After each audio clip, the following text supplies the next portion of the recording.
Si on prend le cas de Lod, il est très intéressant de voir quels lieux sont visés. Les lieux qui sont visés sont, comme vous le disiez, les synagogues. On a profané des Sefer Torah et on attaque finalement la présence juive dans ce qu'elle a de plus assumé. Et j'y vois là, évidemment, la main du Hamas.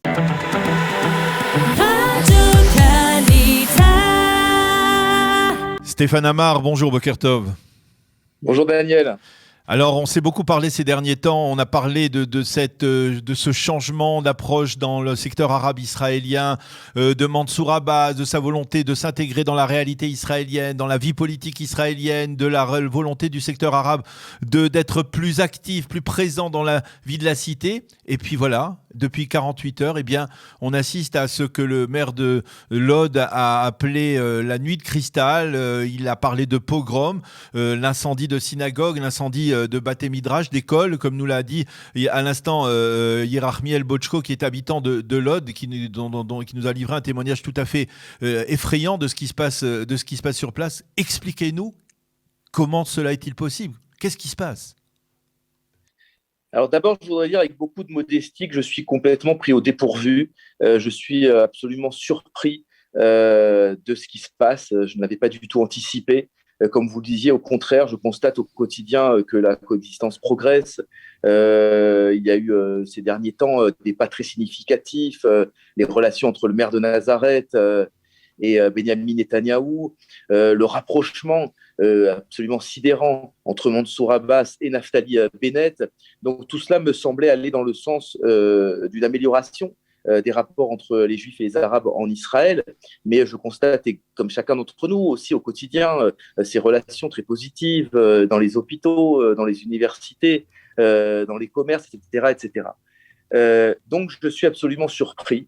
Cela dit, je voudrais analyser posément ce qui se passe. D'abord, il faut constater qu'il y a donc près de 2 millions d'Arabes en Israël et que le soulèvement concerne quelques poches de violence. Si on prend le cas de Lod, il est très intéressant de voir quels lieux sont visés. Les lieux qui sont visés sont, comme vous le disiez, les synagogues. On a profané des Sefer Torah et on attaque finalement la présence juive dans ce qu'elle a de plus assumé à Lod. Et j'y vois là, évidemment, la main du Hamas. Il faut bien comprendre que le Hamas est derrière tout ce qui se passe ces derniers jours en Israël. Il est derrière l'affaire de Sheikh Jarrah, qui a été complètement exagérée, qui a été complètement d'ailleurs travesti dans sa réalité.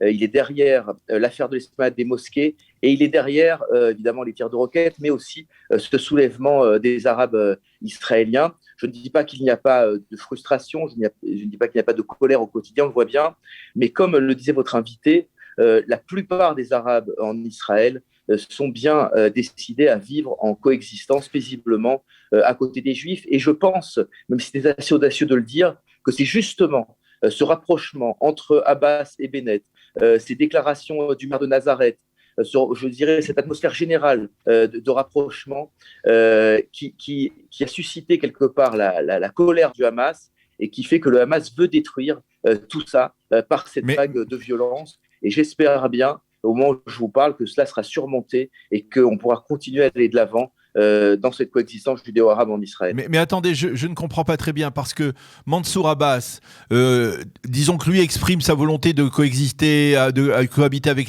les Juifs, de s'impliquer dans... Mais Mansour Abbas, c'est le pendant israélien du Hamas, c'est la liste islamique. C'est justement ce qui est intéressant, Daniel. C'est justement ce qui est intéressant, c'est qu'on voit bien que maintenant les Arabes sont déchirés entre deux attitudes. Soit s'enfoncer dans cette guerre éternelle contre Israël, cette pseudo-guerre sainte qui en fait ne vise que des civils, que des gens désarmés, ou bien construire positivement un avenir en commun. On voit très bien que les Arabes sont déchirés entre ces deux attitudes, entre d'une certaine manière la fidélité à l'islam dans sa dimension djihadiste et cette volonté individuelle pour chaque père de famille, pour chaque étudiant, de progresser dans la vie, de s'insérer dans la démocratie sans doute la plus vivante au monde, la plus dynamique et la plus prospère. Il y a ce conflit en chaque arabe, il y a ce conflit dans la communauté arabe, et évidemment que Abbas, d'une certaine manière, incarne cette frange qui veut en finir avec cette haine éternelle, qui veut en finir avec ce djihad morbide.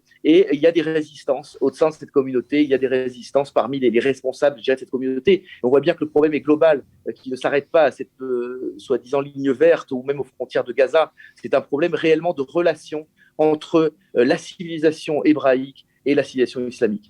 Alors, comment met-on fin à ces émeutes ? Parce que tout celui qui vit en Israël depuis maintenant plus de 20 ans, eh bien, se souvient d'émeutes semblables à Wadi Hara au moment du déclenchement de la seconde intifada. Et on se souvient également qu'à l'époque, eh bien, les gardes de frontières israéliennes avaient eu, on va dire, la gâchette facile. Il y avait eu 10 morts dans le secteur arabe israélien à la suite des manifestations qui ressemblent étrangement aux manifestations auxquelles on assiste, aux émeutes auxquelles on assiste. C'est la même genre le même genre d'attitude, jet de pierre, jet de bouteilles incendiaires, etc. Et à l'époque, ces émeutes avaient été coupées court par la réaction extrêmement forte et musclée de la police israélienne. Est-ce qu'aujourd'hui, je suppose qu'on ne va pas réitérer ce qui s'est passé à l'époque, mais comment peut-on mettre fin à ces émeutes ? Ça fait 2 jours que je tourne à Jérusalem, au cœur des émeutes. Je peux vous dire que l'attitude, le professionnalisme de la police israélienne est absolument impressionnant. Il y a une maîtrise totale de la situation. Elle a été évidemment débordée par ce qui s'est passé à Lod, mais je ne doute pas que dans les prochaines heures, la police reprenne en main, sans faire de mort d'ailleurs, la situation sécuritaire à Lod et ailleurs. Il faut d'ailleurs préciser, c'est très important, que parmi les policiers qui participent au maintien de l'ordre, il y a une portion non négligeable d'Arabes, bien sûr de Druzes, mais aussi d'Arabes musulmans et d'Arabes chrétiens. Hier, par exemple, j'étais à Sherjara. Les Arabes les policiers qui assuraient l'ordre étaient quasiment tous des Arabes. Donc ça aussi, ça doit nous amener à appréhender cette situation avec énormément de prudence, dans le sens où on n'est pas là face à 2 peuples qui s'opposent, on est face à un soulèvement islamiste, un soulèvement djihadiste qu'il faut absolument mater, qu'il faut absolument combattre. Et je dirais que les forces de l'ordre israéliennes le feront pour le bien de toute la population, pour les Juifs et pour les Arabes. D'ailleurs, c'est toute l'ironie du sort, les morts par roquette cette nuit à Lod sont des Arabes. On voit bien donc que les roquettes ne distinguent pas. Et de la même manière, le gouvernement israélien ne distingue pas entre ses citoyens. Il ramènera l'ordre pour le bien de tous ses citoyens, j'en suis absolument convaincu. On peut être étonné du silence relatif, on va dire, des notables arabes, des dirigeants du secteur arabe israélien. On ne les a pas vraiment entendus parler, on ne les a certainement pas entendus rappeler à l'ordre les émeutiers. Alors Abbas a appelé au calme, d'après ce que j'ai pu voir Mansour sur les Abbas. 24. Mansour Abbas, absolument.